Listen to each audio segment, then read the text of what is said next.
Alright guys, so first things first, my settings, my video settings. Here they are, the basic tab, 94 FOV when on foot, and then vehicles 74 because I'm used to that from CSGO, and it provides of that field of view makes me able to see more of my enemies because they are much closer. Anyways, jumping on to the advanced settings, you can see that I have a mix of low and high settings. First off, I'm gonna show you what kind of FPS I get with these settings. This is like kind of a medium, a good medium between looks and performance. Because with these settings, I'm not sacrificing a lot of performance, but I'm making the game look way better than it does on low settings. But my frame rate is still not that much below what I would get on the low preset. So I'm gonna show you my FPS on these settings, and then I'll show you what kind of frames I get with the presets. You know, the 4 basic presets.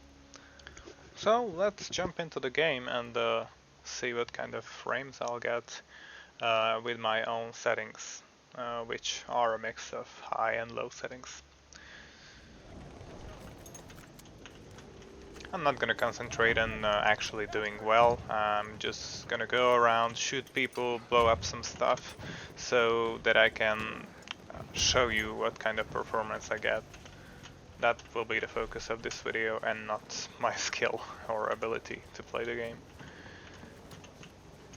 We are losing objective butter. So as you can see, with not much going on, we're hovering around the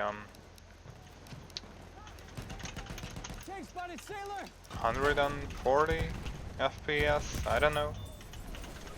And even then, as you can see, even when stuff gets blown up, my FPS stays pretty stable. This wasn't the case, by the way, when I had a Core i5 6600K overclocked to 4.6 GHz.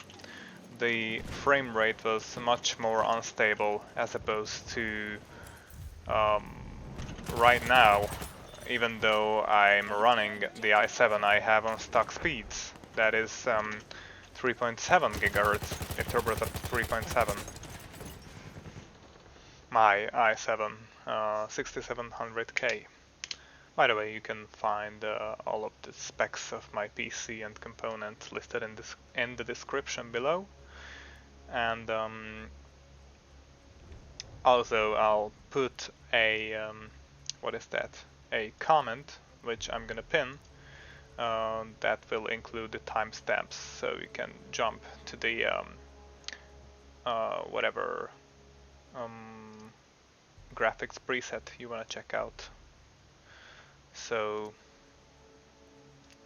now I'll go with low and yeah, just show you what kind of frames I get. Where to spawn?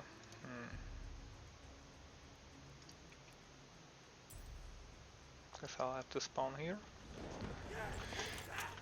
Whoa! Let's...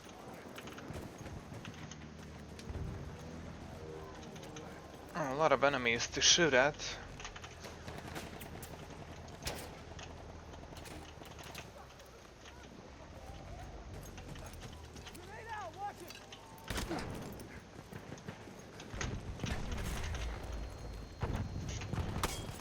Oh, I'm getting wrecked pretty bad.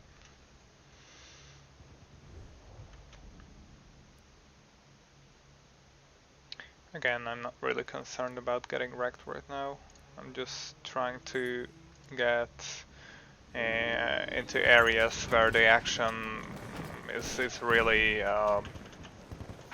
going on, where there's stuff going on, so I can show you how stable my frame rate stays.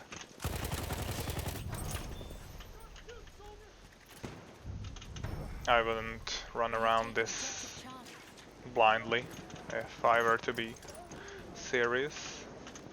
But you probably don't care whether or not I'm a good player. You're just here for the FPS numbers, and you can see that in the upper right corner.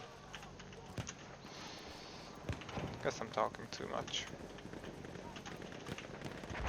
What is this? What is going on?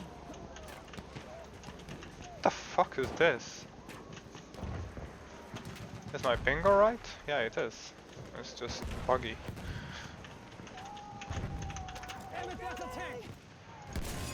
Yeah, it is a tank.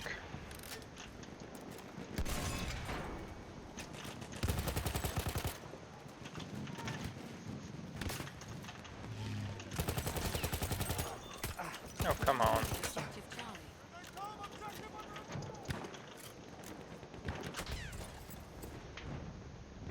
So I think that's enough time with the low preset. Let me switch to the medium preset.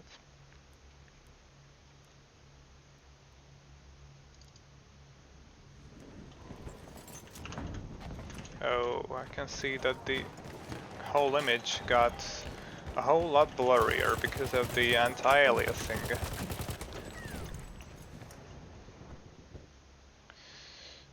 And I really don't like that, but some people like to play the game like that.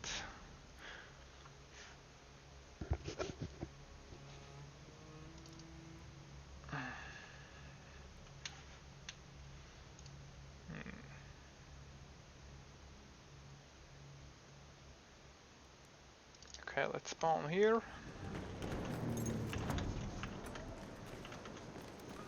And I can feel the gameplay is getting a bit choppier on the medium preset. Oh, there's so much after so much post effects going on that which make the screen like appear, I don't know, blurry and shiny and whatnot. It's like I'm in a movie.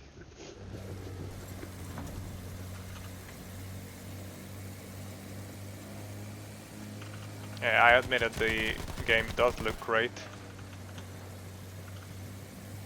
but for me it isn't worth it. And even if I'd had the same performance with anti-aliasing and post effects turned on as I do without them, I still wouldn't use them because it makes enemies harder to see. They make enemies harder to see.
Fucking hell! I'm gonna be so dead. So yeah, let's switch up to the high preset. And my frame rate just really plummeted right now. Think I'm gonna rewrite? We have taken objective Charlie. Nope, doesn't seem like it. Oh, there's some guys approaching B, and not just approaching, they already... Oh fuck, I fucked up. Can I still get it? No, but my teammate can. We have lost objective butter. Yeah, the game looks great, but doesn't perform well. I think the 1060 is not really up to the task of handling high settings, not with anti-aliasing and ambient occlusion, that is.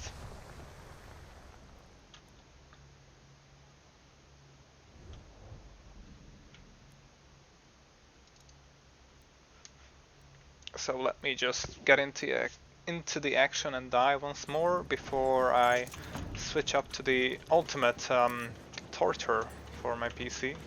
That is the high preset.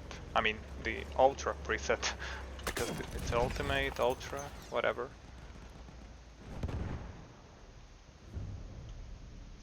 Okay, that was pretty short. Let me spawn once more and then I'll really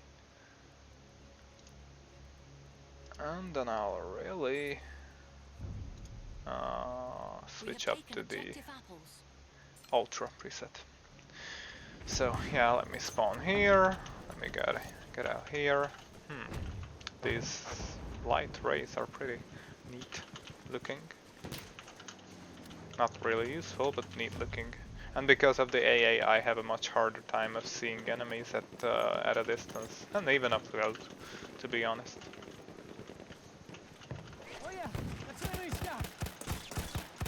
Oh, 2 headshots. I found SMGs and other SMGs and LMGs to be more effective in BF1 as compared to BF3, because with SMGs you really had to pump a lot of bullets into an enemy when he was at a longer distance. And yeah, you're at a disadvantage here as well, but I think it's a lot less. SMGs are more useful at range if you just put the same effort into using them as you did in BF3.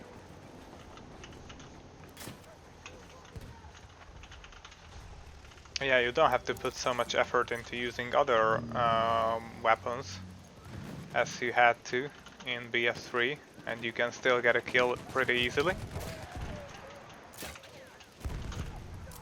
Because this game is easier. It's easier to get kills in BF1 as opposed to BF3. But what? Where am I getting shot from? Okay, I see now. Okay.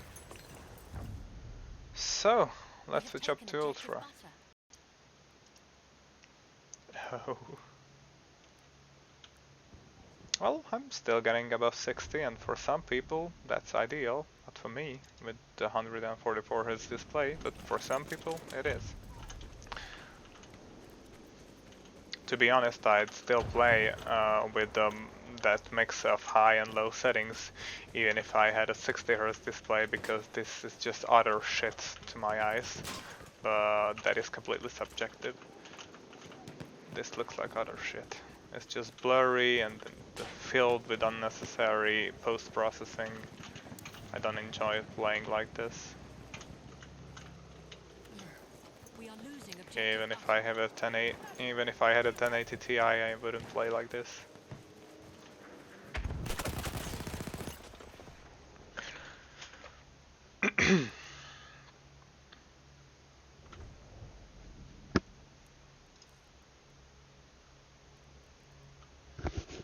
Let's do the Storm variant. I'm gonna get some service. I wanna get some service stars with that as well. Not gonna happen anytime soon on the Ultra preset though. That is even more true if I'm gonna keep aiming at my teammates in the distance. Yeah, hovering in the 80s and the high 70s. Let's just get into the heart of the action, and I think then I'll finish out this video. Surprisingly, my frame rate didn't dip when I got into this more busy area.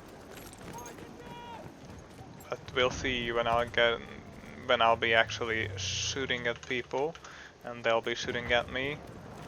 We'll see how much that affects my frame rate.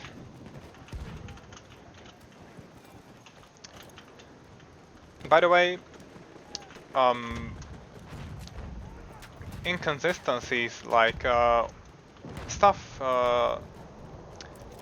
which I just mentioned, like entering a more busy area and getting a huge frame rate drop, were a normal thing, a completely usual thing with the i5 I had, with all the i5s I had.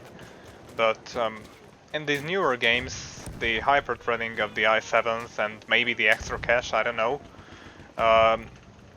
one of those things makes a huge difference because my frame rates are way more stable with the i7 than they were with the i5 at a much higher frequency. And both use the same architecture, both have 4 cores, but the i7 has extra cache and more importantly hyper-threading.